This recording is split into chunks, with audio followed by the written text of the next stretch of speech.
All right. Hello, Whiskers, There we and go. welcome to Hangar Talk. What's happening, Braden? How are you, I'm brother? doing good. How you doing, sir? Man, it's a beautiful Saturday here.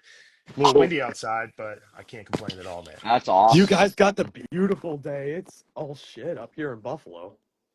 Oh, I'm sorry about that.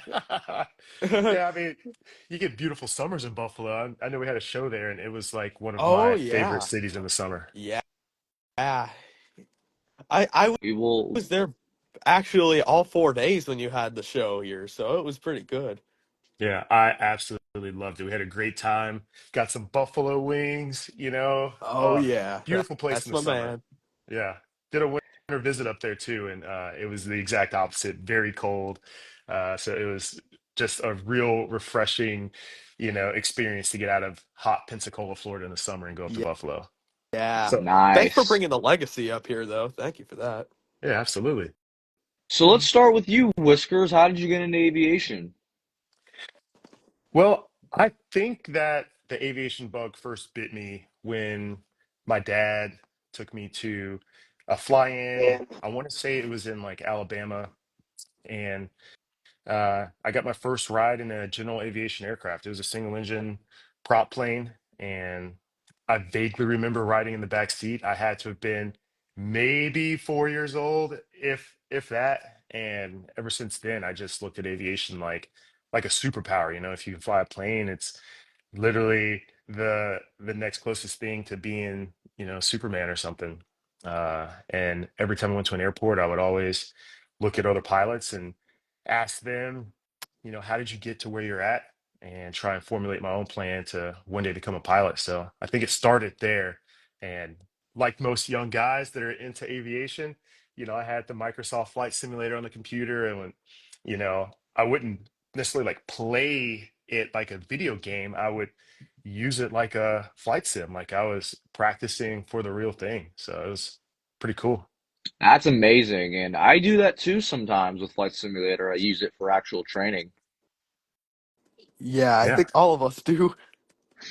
Yeah. You know, Let me take a moment and just give you a shout out, Braden. I mean, your cast of interviews on here is pretty awesome. I mean, when I was looking through your Instagram page, I was like, hey, I know that guy. I know that guy. Like, I am super proud of that guy. Like, everybody that you've interviewed is like a who's who in aviation. Not to say that I even come close to being part of that list, but you've got like Rob Ryder you've talked to, who is one an honorary Blue Angel and a phenomenal human, great voice. Obviously, Luke Carrico, another great voice. I'm very partial to these announcers because as seven, you do the announcing for the team.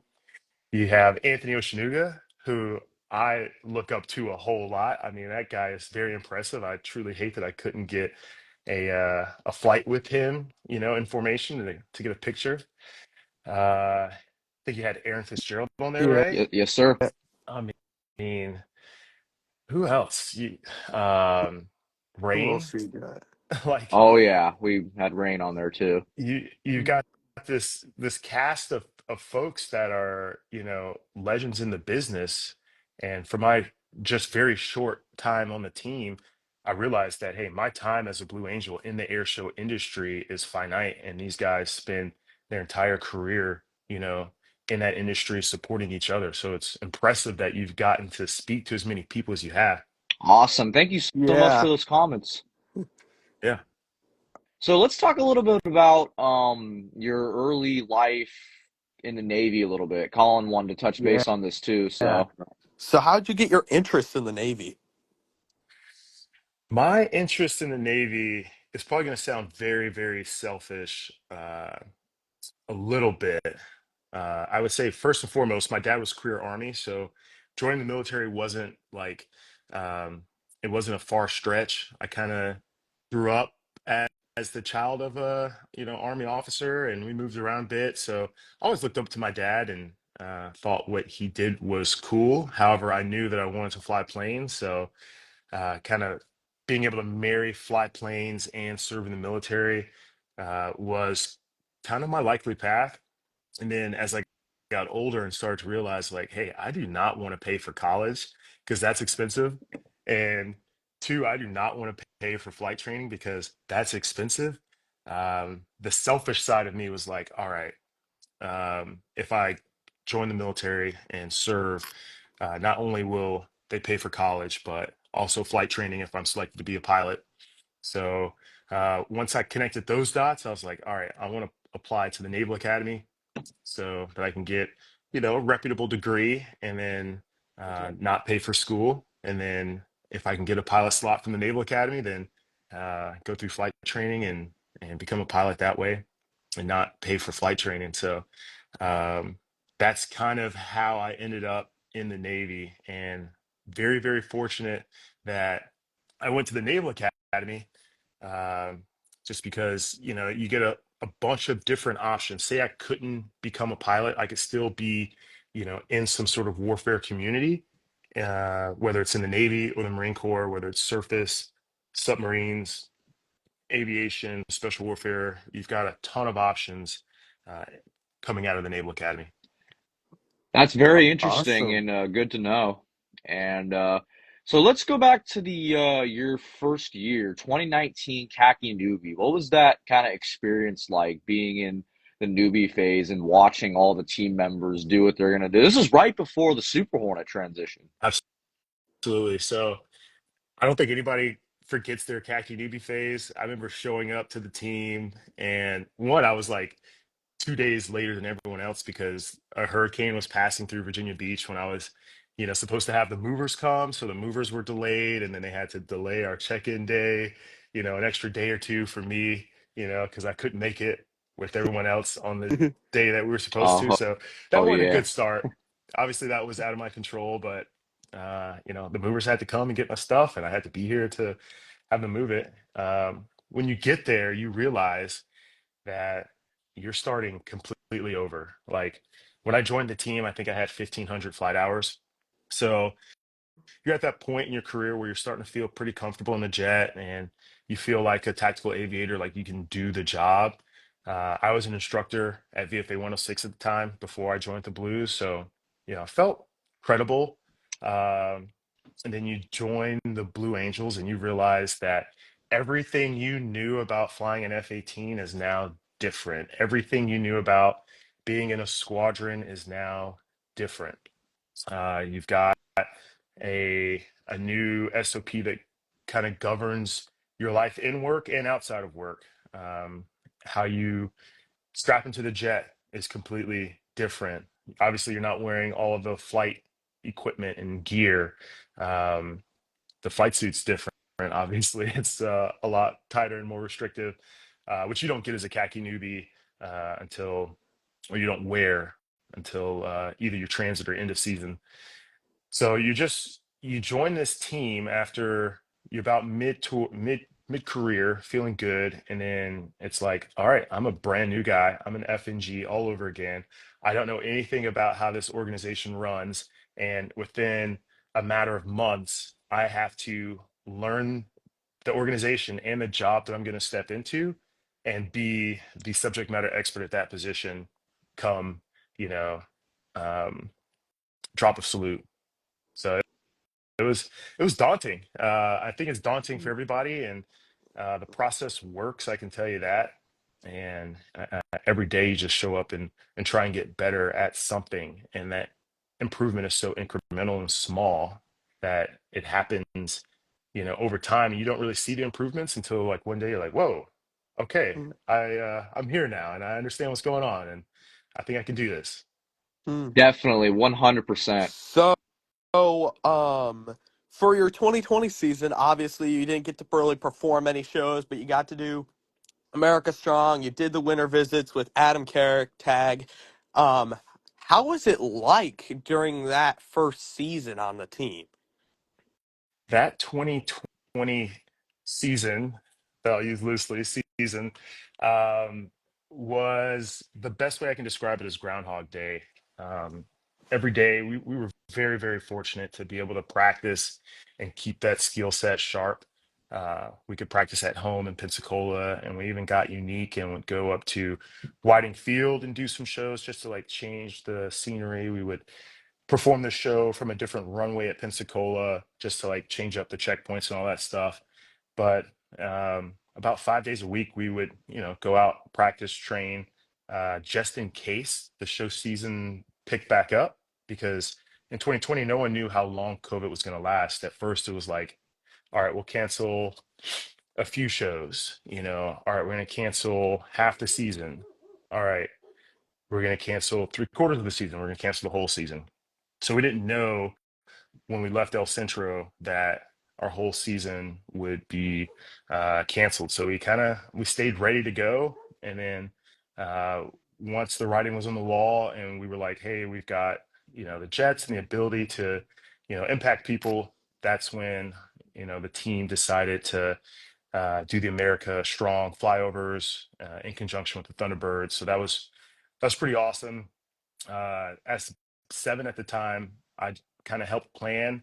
I was the guy that was on call just in case, a jet had to divert and they had to send Fat Albert as a rescue jet to go pick up that aircraft. Then I would stay with the jet once it's fixed and fly it back so that that pilot could get home and, rest up to do another, string of flyovers, you know, a couple days later. But yeah, Interesting.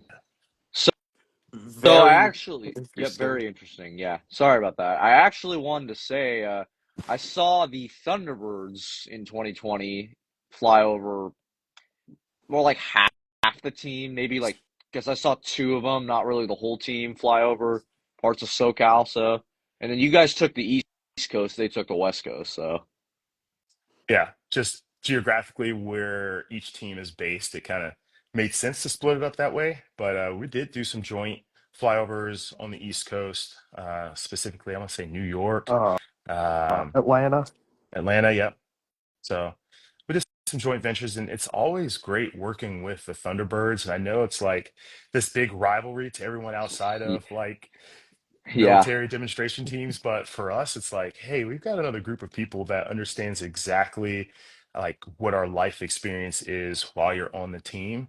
And granted, they're in a different service, but like they get the demands on your time, and uh the amount of flying that we do and the precision and just the mental focus and toughness that it takes both physically and mentally to do that job throughout an entire show season and then a winter training period as well. So you kind of stay on for the majority of the year when you're on a demo team.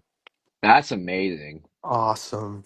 So then mid 2020, obviously, you started the Rhino transition into 21. How was that like for you, even though you were just seven? Yeah, so for me, I maintained a dual qualification of both the Legacy Hornet and the Super Hornet. Um, I would, at seven, only fly the Rhino and the Legacy when I'm transiting to a show site for winter visits or, um, a photo platform. So I didn't fly it in the demo. So the demo guys had a tougher transition, not because the jet wasn't familiar or, easy to fly. It's just that the mechanics of like their stick inputs for these maneuvers was different. The way the jet flew in different maneuvers was different. So they had to go back and tweak the demo manual in order to, make this new jet look the same in the maneuvers, even though it has slightly different logic. We had a transition team that did a lot of that work. You know, outside of what we were doing.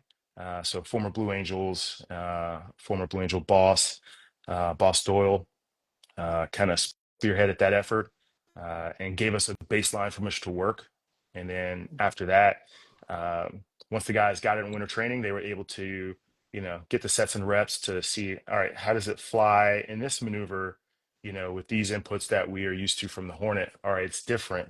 All right, so we have to, continue to make these profile updates or, reference other things in the cockpit in order to make the demo look the same. I will say one of the biggest changes from like the spectator perspective was it's just a the Rhino is a much bigger aircraft, and it's like only 30% larger. But when it's 30% larger, flying on the show line or as close to the 500-foot line, sometimes like the the IICs, the FAA would look at it and be like, "Ooh, you guys look inboard," and it's like, we'll show them the tracks, and the track will show like, actually, we placed it exactly where it should have been. It's just a bigger jet, so it looks closer, and it's more powerful. So, when people hear that compared to four Legacy Hornets, it's like, wow, that's got a lot more rumble to it. So, I think Oh overall, yeah. it's Oh yeah, great, definitely, great play. definitely. So then after the transition ended, you started the 2021 season a little off a foot, obviously, because Chewy didn't make like the first quarter of the season. But other than that, overall, how was the 2021 season for you? So, 2021 season, second year, 7, and that was the first year where I started traveling as 7. And my hat's off to every 7 in the history of sevens, and every future 7, because I understand after doing that job, um, just how demanding it is. And I will always have empathy on Blue Angel number 7. Um, so started traveling, and at 7, you leave a day earlier than the rest of the team to go prepare the show site with your crew chief and make sure that, hey, everything that we saw in winter visits is either the same, or if it's different, we know where stuff is, we know where the jets are parking. We also show up and do the key influencer media VIP rides on that day. And then I pass all that information back to the team, so that when they show up on Thursday, that they know exactly where they're going, and they can arrive to a new show site, new city, and make it look like they've been there 1,000 times before. So that day is typically long because you're leaving early in the morning to get there, to transit there, do your 2 or 3 rides, and then compile the information so that the team can show up. And then Thursday, the team arrives. Obviously, busy day with the arrival circles and line of practice demo, and then briefing the team on, hey, this is what's unique and new to this show site. This is kind of what our agenda is, changes to the itinerary, all that stuff. And then for the rest of the week, you're kind of managing any kind of problems that arise that were different than what we expected, or, you're the liaison between the air show and the team. So your phone is constantly blown up with text messages or phone calls, with questions, whether it's questions from us to the air show or the air show to us. And then by the time you leave on Sunday at 7, uh, you're like, all right, I'm ready to have a day to decompress and then get ready to do it all over again. So it's All over again the next day. yeah, Yep. do it all over again next week. So next week, new show site, just run it back from ground zero. But I will say the benefit of being 7 is you get to meet other people in the industry. We're fortunate that, hey, when you're an announcer, you get to interact with other announcers, and you'll see other performers while you're out there preparing to narrate. So 7 and 8 is really the face of the team when the team is not around. So I think that it's hugely important to understand that while we're part of like the air show community, it's finite, and for all intents and purposes, we're kind of like visitors in this business, and we need to treat it as such, and hopefully leave it better than we found it, with relationships, as well as how the team is perceived. Because, like I said, we're only here for 2, 3, maybe 4 years in some unique scenarios, but that is someone else's livelihood and career, and we're just grateful to be part of it for a short period of time. Amazing. That's Awesome. awesome.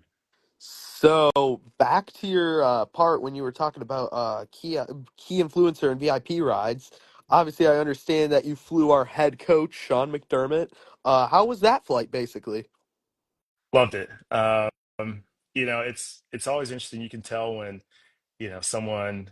loves flying. You can tell when people might not really enjoy flying, but um, I will say that Coach McDermott, like he ponied up to that challenge, and we went out and had a great time.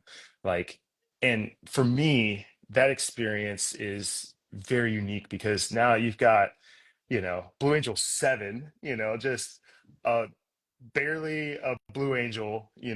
I yeah, I'm doing the thing. I'm not in a demo or anything like that, but I'm trusted to take a head coach out flying. And when you get two people that are subject matter experts at what they do in the same confined space, like you can just kind of go back and forth and learn from each other in a way that just would not be accessible if you weren't, in that position on the Blue Angels. So just that experience to get to meet people that I would never meet, get to interact, ask those questions, and take people on for a ride on an experience that they've never experienced, and you know get to share that. So it was awesome. He did a great job. He ponied up to all the challenges, and we brought him back in one piece to tell the story. So it was real fun. Nice. Awesome. Wow. That's phenomenal. Even So more fun was we got to hang out in Buffalo. There's this rooftop bar. I can't remember the name of 500 it, but it was Pearl? uh I don't know the name, but it might be the only rooftop bar in Buffalo. But other members from the team came out later that night and hung out with us, and we were getting to interact with members from the Bills, and it was an awesome experience. It was a phenomenal time. So Buffalo will always have a special place in my heart. Nice. Awesome. That's So awesome. overall, how was the show like for you guys? In Buffalo, Yeah. I know we had some weather that year, Yeah. It so was on that Saturday. yeah, that was not ideal to have, low clouds that day, but overall, like the show site is amazing. So um, the the air guard base up there did a phenomenal job shifting from on base to downtown, and that was the first year they had done that. So hats off to their entire team for making that shift happen in short order.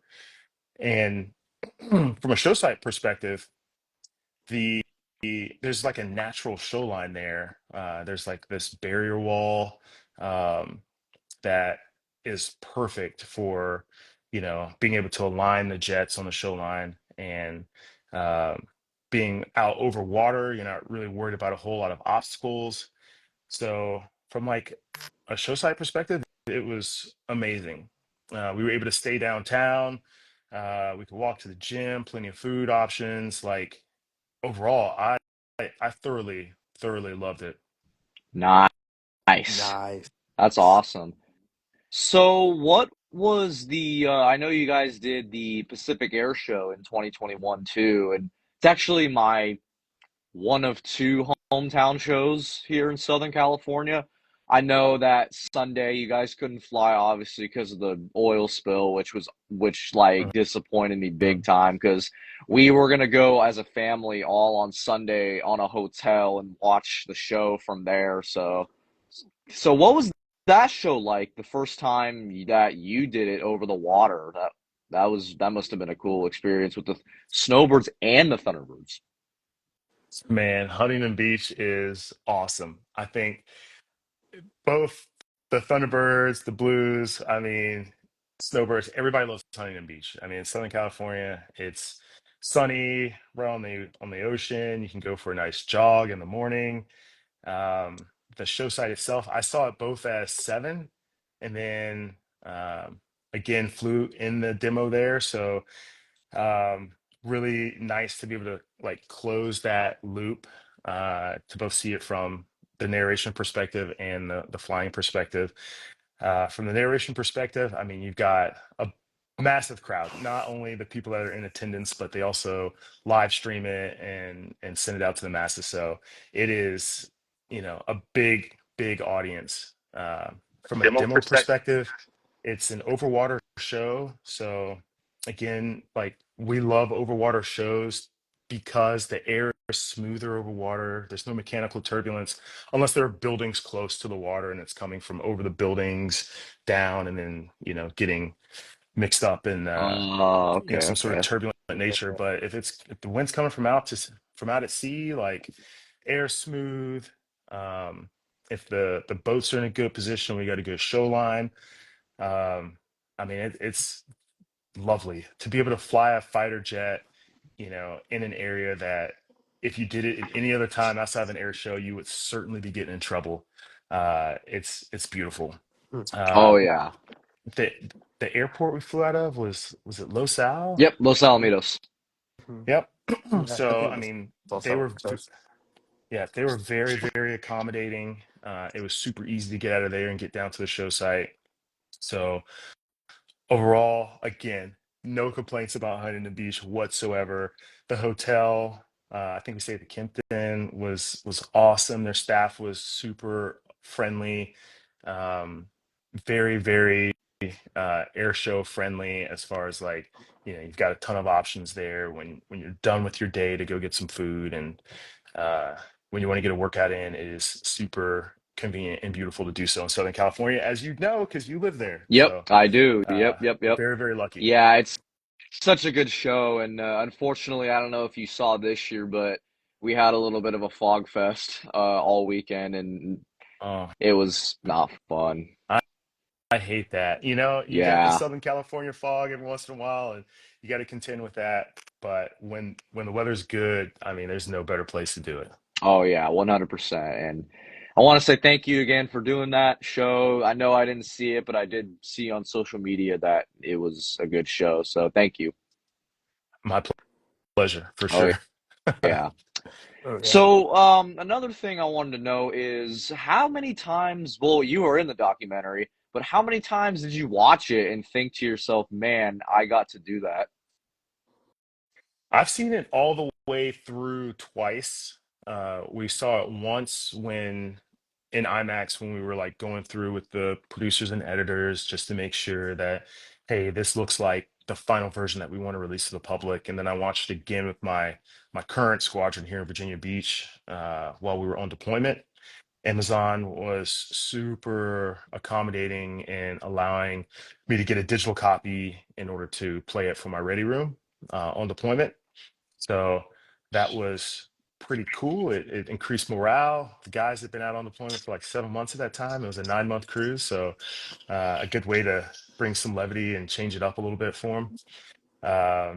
But yeah, when I watch it, it's really kind of a catch 22 because I'm not so vain where I'm like, yeah, I love seeing myself in a in a movie, but there's a part of me that is like, hey, when I'm, in my later years and looking back on the things that I've done and hopefully, sharing that with, some kids of my own or grandkids or something like it is very, very cool to have, a documentary, a video that can kind of show what I've done in my life because it's hard to explain that to people. Um, it's even hard for me to really explain it to my family because I spend a lot of time away from family and they kind of only see what I do through pictures or a documentary. Aside from that, like they wouldn't really see like what is winter training, what is a show season like, where am I spending all of my time when I'm not with them, when I'm not home. That kind of puts things in perspective, so that's cool. Oh yeah, it sure is. And I saw it many times. It is absolutely phenomenal. Thank you. Oh, I'm my not even pleasure. kidding you. I went 5 consecutive days to see that documentary Oh to the my God. IMAX theater. Dude, Yeah. that's awesome, man. Oh So yeah. what about you guys? Are you guys interested in being pilots one day? What's your future plans? I'm I'm already. looking. Oh, sorry. Go ahead, Brandon. No, you can go. Sorry, I didn't All right. realize you were talking. So I'm already working on my private pilot's license at the moment. I'm only 14 anyway, so um yeah, I'm working on my private. Hopefully gonna try and apply to the Naval Academy because I really wanted to join the service and maybe fly F-18s because F-18 had always had a special place in my heart. So I'm like, maybe one day try and give it a shot, see if I can pick up pilot, something like that. But then like also like keep my grades up at the time so I can have a higher chance of getting in. Plus, there's a school in downtown Buffalo. I don't know if you've ever heard of it, Maritime Charter School, but they have a Navy JROTC program, and I'm trying to get into that school just to take their ROTC program as well, so I can get like a couple like extra pointers into getting in as well. Well, I will say, just based off what you said just now, you've got it all figured out. Keep your grades up, keep the options open, whether it's, getting in that school and doing some JROTC uh, for college, whether it's the Naval Academy or ROTC or OCS. Just know all of your options. That way, no matter how the chips fall, you've got a plan, an alternate, and, contingency so that you can accomplish your dreams. And the fact that you're already like working on your private pilot's license now at 14, like you're just going to be well ahead of where I was when I started flight training.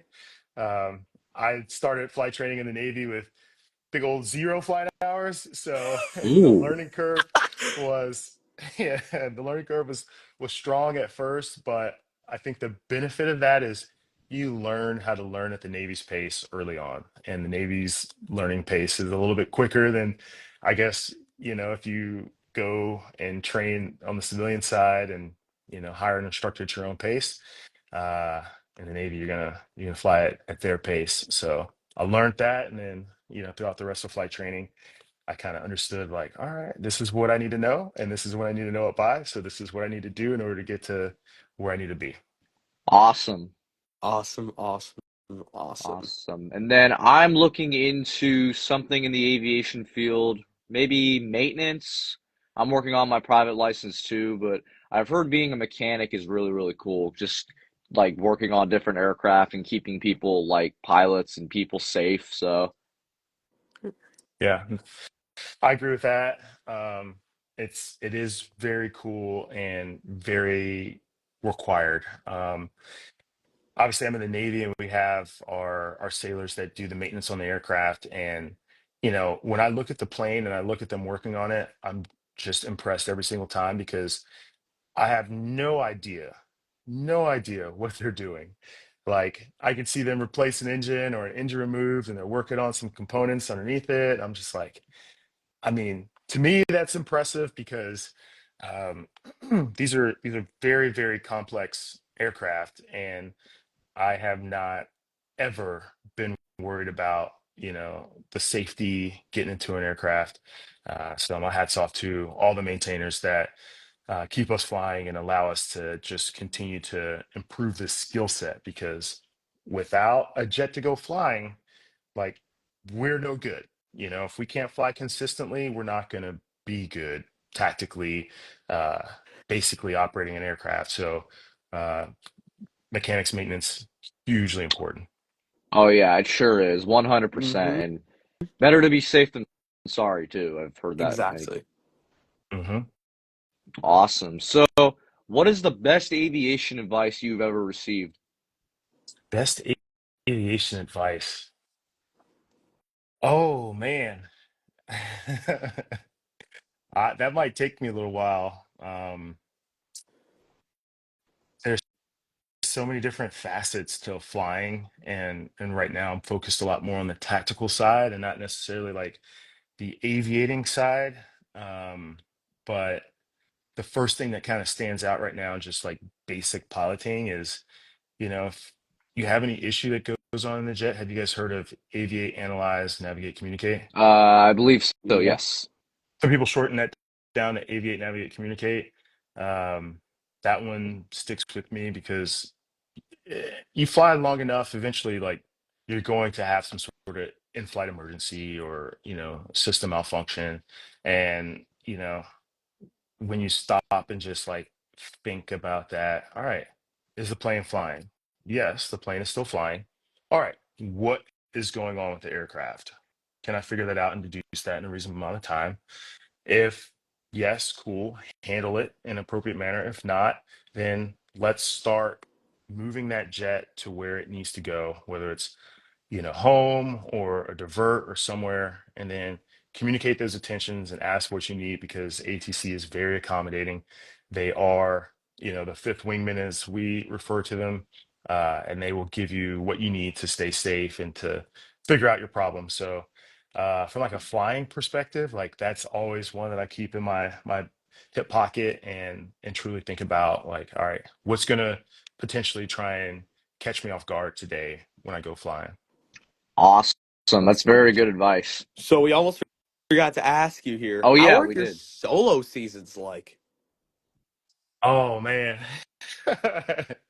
I will say being a part of the Blue Angel Solos is the reward for being the narrator and being seven for an entire year. So um, it's so funny because anyone that flies with the solos will come back and say that was the most violent experience of my life. A very, very violent 45 Yep. minutes. And it's amazing because like while we are, on the Blue Angels that prides itself on like the precision formation flying, when you're solo, the first, 2/3 of that flight, you're out there doing your thing, you and six or you and five, just trying to get hits as close to center point and as close to nice as we possibly can. So it's more challenging than the diamond will give it credit. The diamond will be like, "Oh, that's so easy. You guys just fly and point at each other." But trying to get those nice hits at center point, when we're pointing each other at 400 knots ground, so 800 knots of ground V sub C, with winds and terrain and show site differences, density, altitude, all trying to play a factor in your timing to get back to center point. So you can have some very, very, very rewarding days when you hear center point nice from Mo or Doc at Mhm. Comcart. And it can also be supremely frustrating when you don't hear that on some difficult maneuvers like the vertical pitch, where you're trying to make a center point hit on the first hit, and then you go up and then come back and try and make another center point hit. Like that is very, very, very tough. But if you do ever nail it, it is very rewarding. And then for the last third of the demo, you get joined up and you work on your formation flying Nice. with the rest of with the entire Delta. So we get the best of both worlds. It is, I mean, I'm very, very, very grateful that I got to be a part of the solos. Very grateful I got to be even on the team and welcomed into the room. But yeah, I'm very biased. Solos rock, and we are what, in my mind, what the people want to see. People want to see the sneak pass. Oh yeah. Right here, baby. For me, it's Sneak and MRT. I got to admit. Yeah. Yeah, people want to see the MRT. They want to see the opposing MRT. People want to see the solos. They come to Yeah, see the rock yeah, concert. Yeah. yeah. Yeah. Yeah. Yes, As you sir. say, it's rock concert to the Diamonds Ballet. Yep, Mhm. Yep. exactly. Oh, Awesome. oh We have a yeah, brother. question, if you don't mind, from Aviation Sure. Adventures 40. What's your favorite show site that you've performed at? So my favorite show site goes into like two different buckets, right? There's the small town show sites and big city show sites. So overall, I love the small towns because it is just like logistically a lot simpler. So when the logistics on the team are simpler, that means your commute might be a little bit shorter or without a bunch of traffic. You buy back a few more minutes in your day. And, when you go to a small town, like the people are super appreciative that you're there. Everybody's very hospitable. So, love small town shows. Um, when you start going to bigger cities, obviously you've got a portion of the population that loves it, and then a portion of the population that's like, this is very distracting and disruptive to their everyday flow, whether it's like roads getting shut down or just the extra noise that comes along with having an air show and six F-18s flying over. So when it comes to my favorite big city show, love Seattle. I mean, Seattle in the summer is about as good as it gets. You know, you've got nice temperate weather, sunny skies, you know, beautiful outdoor scene, good restaurants. Seattle's awesome. Um, when it comes to small show sites, um, I think my favorite was Vidalia, Georgia. Like, Oh, uh, the hospitality was out of this world. I mean, when at the FBO, our briefing space, you know, they had a bunch of, you know, ladies in there that were volunteering that would just make breakfast for us and make lunch for us. Like, everybody was so, so kind. They had, you know, the Onion Festival in conjunction with the air show. So it was pretty much like a concert at the air show after the demo went on. So once we got done with our debrief and went to that, like again, they had like, you know, food for us. We got to meet one of the performers. It was just an overall good environment that we thoroughly enjoyed. So those are my two extremes from like small town to big city.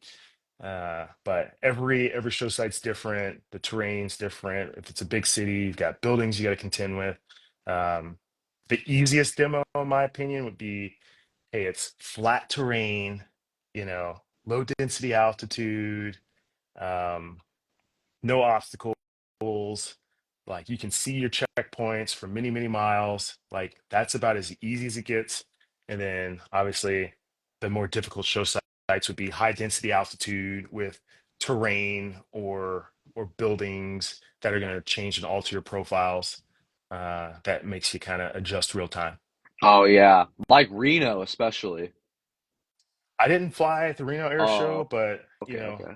Grand Junction's unique that way. Chicago's unique that way for the buildings. Um, you know, anytime you're contending with like a mountain, so like Point Magoo, there's like, you know, this big mountain behind the crowd that you're contending with. Um, and then even big cities, you know, sometimes it's hard to pick out your specific checkpoint in a sea of other buildings. So you have to get really, really familiar with what you're looking for. 100%. That's really good advice right there. And I know you didn't get to do Miramar at as 7, but you did do it as 6 and 5. What was that show like? That's also another my home away from show home, I guess you could say. You know, I think we did Miramar in 2021, right? You guys did 2021, not. it was No? canceled. Yeah. Was canceled? Yeah, I think that was the Oh, I think Huntington Beach was Miramar's replacement, if I'm Yeah, correct. I want to say okay. Huntington Beach Because replaced I know you Miramar. guys didn't do Oceana or Miramar. You know what? Now that I think about it, yeah. So that was my khaki newbie year that I was shadowing Chewy during Miramar out there. So I vaguely recall seeing it from like the ground perspective.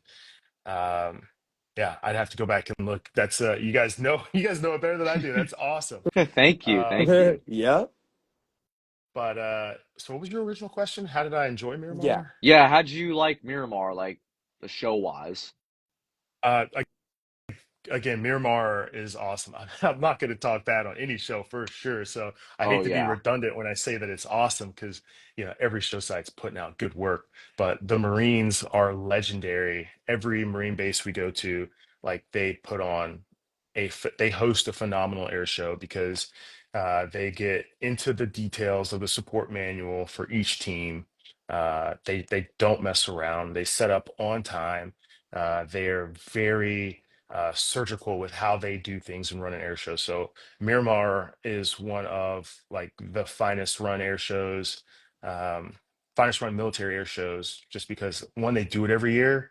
So they have an excellent plan. And Southern California, that time of year, I don't think I've ever had bad weather in Miramar when I flew there.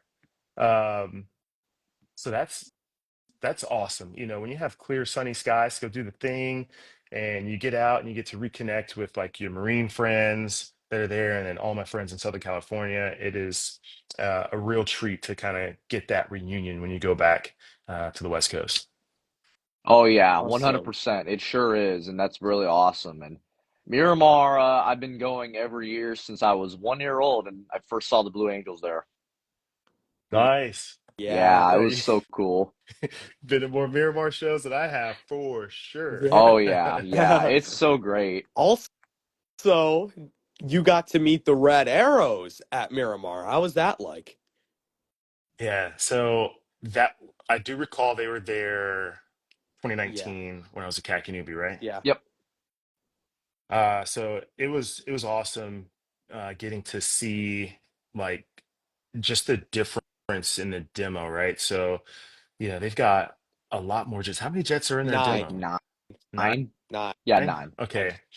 So they've got more jets doing a thing. I mean, looking at their demo and just seeing the difference, you can see like, all right, I see the beauty in the how they do things, and I don't even know their maneuvers at all, but it seemed to just flow very elegantly. So that was amazing. And then since I was out there, at Show Center with the narrators, getting to see how they narrate and do that performance, you're just taking mental notes as a new guy, like, all right, how do I want to narrate when it's my time to do this? What do I want to incorporate from, Chewy, who I'm learning the most from other performers when I deliver, the narration. So it's always great to just see how other people in a similar position do the thing. For sure, for sure. Yeah. That's amazing and 100%. And I saw them too. They did really good. They did a really good job too. The Red Arrows. Hmm. Yeah. So here's something that I was wondering, kind of going back to your time as Seven. Does Seven help get to choose the music for the show?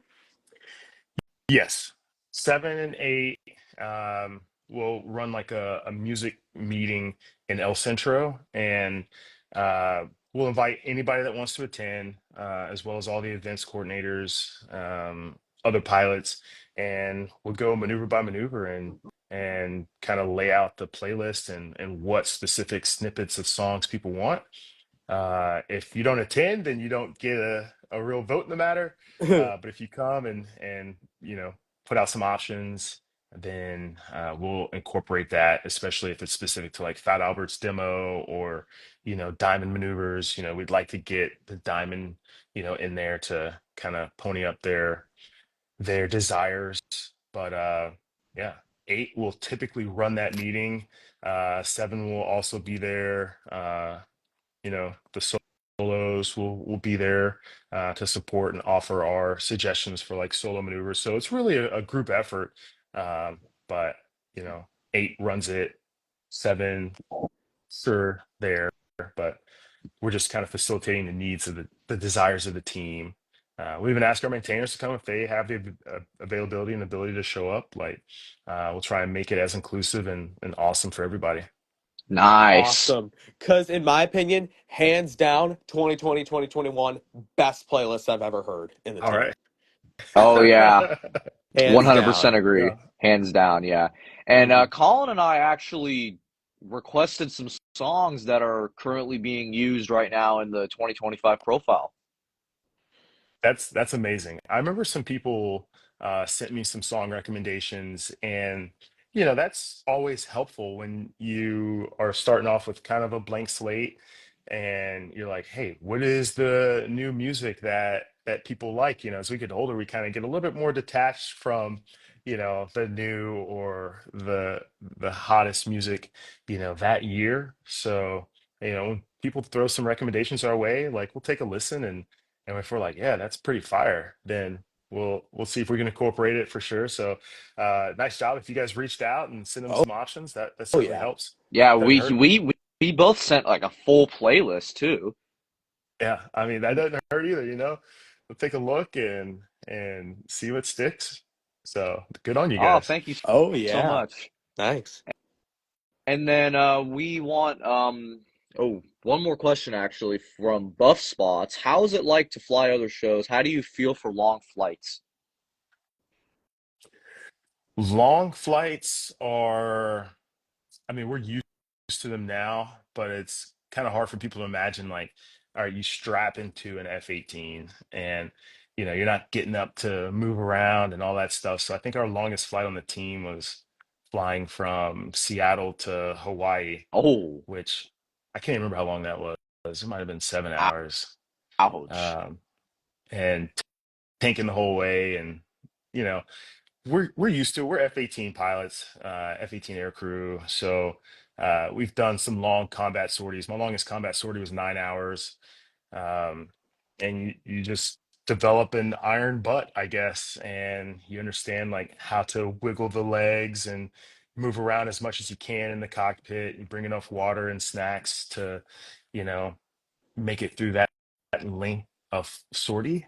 Um, but yeah, they can get boring sometimes. But when you're tanking, every so often, you're constantly challenged and focused on making sure you get into the basket efficiently without breaking the aircraft or anything like that. So, and then calculating your fuel and, you know, hey, if something happened now, where am I going? What am I doing? So you're keeping your brain busy. You can talk to other people on the radio as well. So used to it. It would be a lot if like you're new to aviation and had never spent that much time in a small space, strapped to a seat, but we figure it out. Got Then you it, had another got it. question. What was the other question? Did you guys were you like jet lagged after that? Because I would imagine that the time difference kind of takes it out of you. There's a time difference, and we do a pretty good job of, hey, when we get there, we get the show load unloaded, make sure people know where their cars are and can get back to the hotel.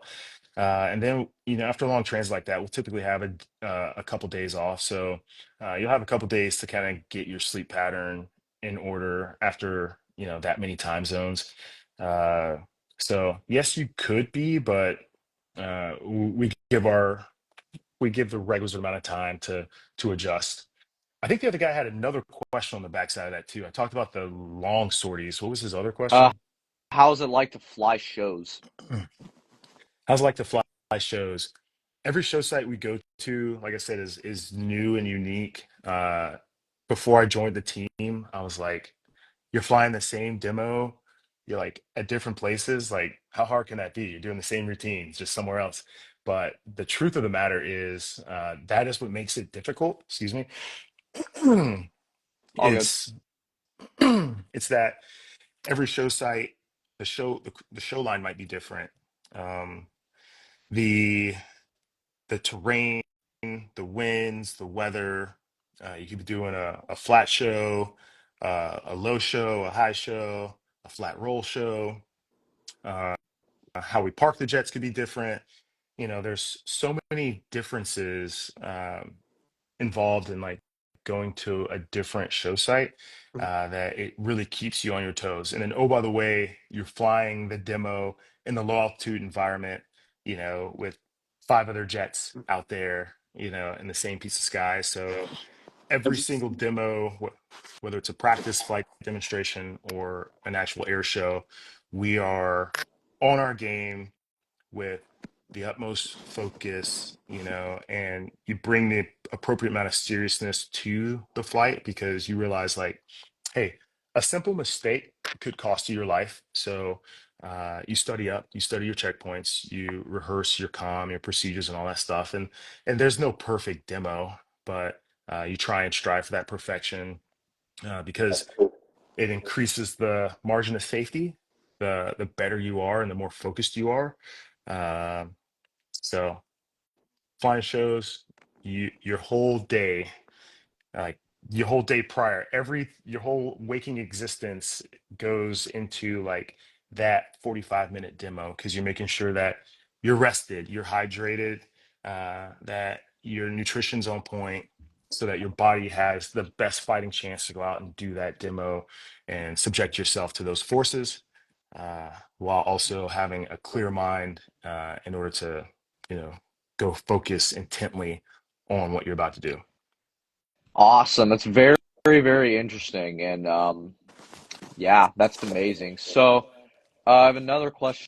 What advice could you give to aspiring aviators like Colin, myself, and maybe others watching? to on how to pursue a career in possibly aviation or other aspects of the Navy? We'll start with aviation, whether it's in the Navy or outside of the Navy. I would say you're going to fail at something, right? Like you're not Yep. gonna do this job and have a perfect flight every single time. Like that is unrealistic. It'd be the mental anguish alone would be too much to even try that. So my best advice would be like every flight, just, you know, go out to incrementally improve. If you try and improve too quickly or attempt things that are beyond your skill level, that's when you might scare yourself or hurt yourself. So no matter how the flight goes, well or poorly, there's always something to learn from it and to incrementally get better. And when you do fail, I will say, welcome to the club, as we all have. And it's not how you fall, but it's about how you get back up. And, um, that's you stay in the business long enough, you're going to learn a lot of things and you're going to be able to teach those things to someone else. So embrace failure. Obviously, don't, go out and try and fail. But, when you have a shortcoming, embrace it. Take all the learning lessons you can from it and apply it to your next flight. And just know that every time you do this job, do a flight, every time you step into an aircraft, you're getting better. 100%. That is really great Definitely. advice, and nobody's perfect either. No, absolutely not. Awesome. Exactly. So I got a couple listener questions here. Natalie Fidela asks, what was your all-time favorite part about being a Blue Angel pilot? All-time favorite part. Some people would think that it was the flying. The flying's awesome, but whenever you can like truly connect with someone, that is my favorite part. Excuse me, I gotta clear my throat again. All good. Oh, No good, worries, man. bud. So we meet a lot of people on the road. And one of my least favorite parts is having met someone and forgotten their face or their name. So Oh that sucks yeah. Oh yeah. that sucks every single time. But when you truly connect with someone on a level that's like deeper than like hey, you know, that was awesome, or deeper than like the normal compliments you get after doing a demo, and you're able to like change someone's life or make their day a little bit better. Like those are the moments where you're like, okay, no, I get it, this is much bigger than just flying an airplane. One example was we were in Chicago, and there was it was my 7 year, and there was a police officer, I think the week prior to us showing up, that was fatally shot in a traffic accident or traffic incident. Oh, And obviously the Chicago PD is shuttling us around the city to and from like different events in the city. And we're at dinner one night, and they asked me like, hey, is there anything that the team can do for this police officer's family? And I'm like, I think that we can do something. Let me talk with the team and figure something out. So on the Sunday demo, we were able to invite the family down to Gary, which is where we flew out of for the demo. And we were able to fly that police officer's badge in the jet for that demo. And then, bring it back, present it to the family, share some words while they're going through arguably the toughest time of their life. And, after seeing that, that touched me so much because one, like this family who just, lost their child is trusting us with a very big piece of their you know of their child, their child's badge, and they're trusting us to go fly that in a demo and then bring it back in one piece, and offer them some words to get them through the toughest point in their life. And then you see all that go down, and you're like, man, that literally cost us nothing, maybe a few minutes, maybe like 15 to 30 minutes, but it was able to impact, this family in such a way that touches you. So like when you have those real connections, it's like very, very, very powerful. Oh yeah, it sure is. Especially Hmm. since you wanted to be a police officer in the documentary too, and they put their lives out for us. So, and I'm sure they really appreciated that. And then, yeah, we actually have another question from Buff Spots once again. Do you have a favorite fan or person you encountered as a Blue Angel? Favorite fan? Yes. Um, I hate to say favorite because there's so many people that are just amazing, amazing folks in this industry. Uh, but what comes to mind, as soon as you ask that question is Mike Goulian. I mean, you guys know Mike Oh Goulian, yeah, right? Oh yeah. yeah. I mean, that guy, he's got just incredible energy. Like the way he interacts with the crowd and his fans is amazing. The amount of endeavors he's involved in, amazing.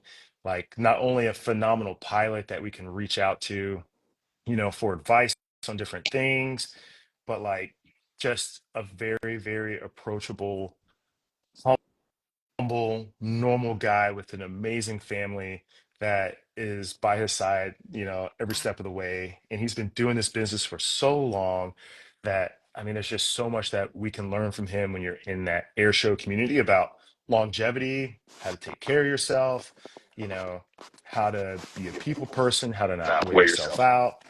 So, like, Mike Goulian, amazing, amazing human.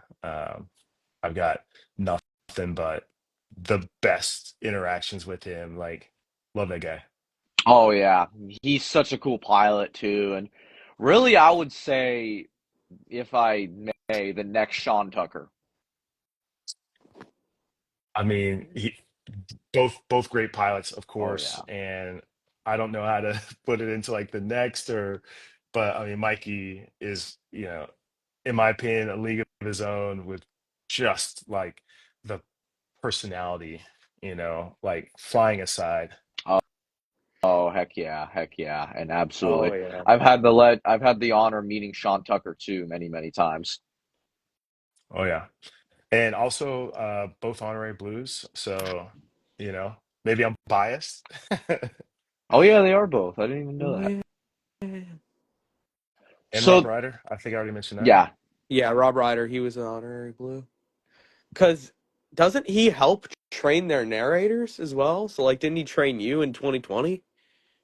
Yep. Rob trains all the incoming narrators. And I mean, it's so invaluable. Like, you don't realize all the nuances behind like speaking into a microphone and enunciating your words and how you pronounce things, the pace at which you speak so they can be heard through a microphone. So like, I would definitely say Rob Ryder and Lou Carrico, best in the business. Oh Like yeah. those, I look at them and I'm like, man, I've got, I'm, I'm here doing the thing, but like those guys are the real professionals. Oh yeah. Oh, absolutely, they sure are. And there was another question, I don't know, in the comments section that you saw, Colin, but I don't know if I'm gonna try to remember this very cool.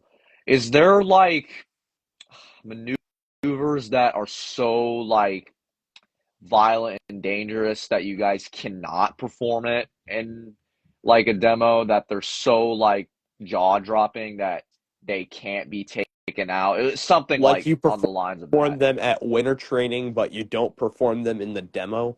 Yes, exactly that.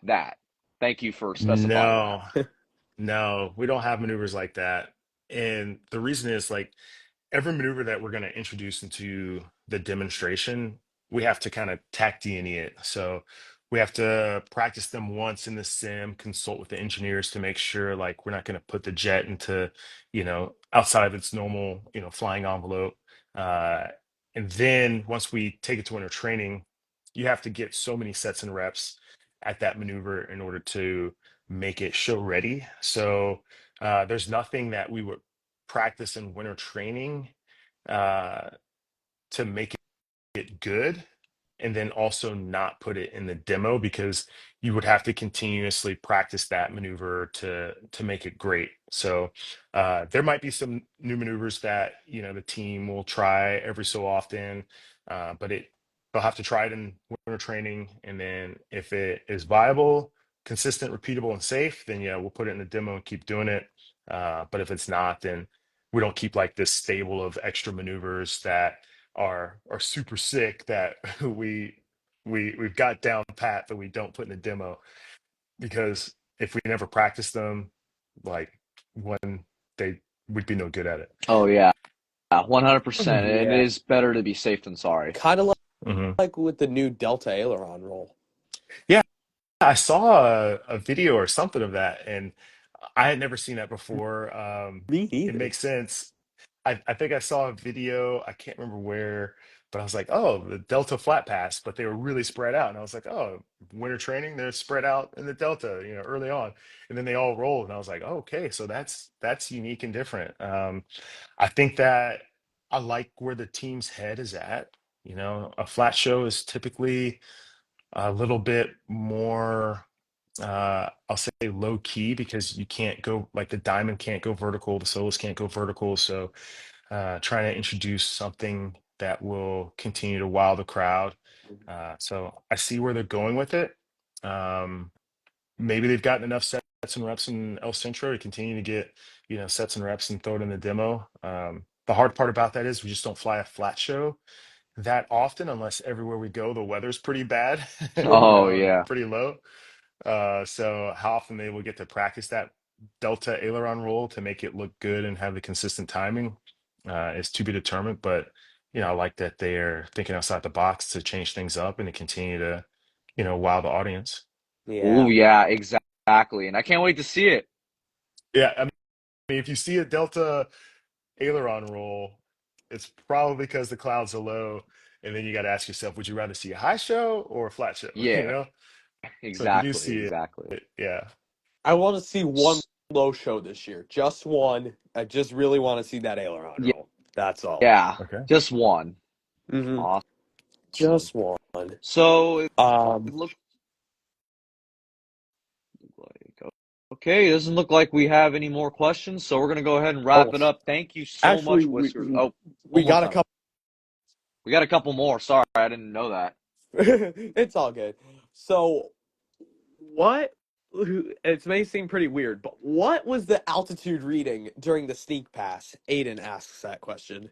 FR1 is epic. So for the sneak pass, our min out is 50 feet, if my memory is serving me correct. So 50 feet is what you will see. We're using a rat out, so Nine. that will obviously keep us safe as the terrain changes, whether it climbs up to you or falls away from you. Um, every once in a while, you might see a slight dip below that, maybe 40 feet, but we'll bring that up as a safety, of course. But like I said, with terrain changes, as you're coming, down low, sometimes you can't um, preclude that. Whether maybe a slight bump of turbulence might drop you a little bit too. But 50 feet is our target as we get better and improve throughout the season. So early on this season, out in El Centro, I think my min out was probably like 100 feet. You know, starting off maybe 200 feet, and then we slowly work that down throughout the season as we get more and more comfortable getting down that low. Mm. Awesome. Interesting. And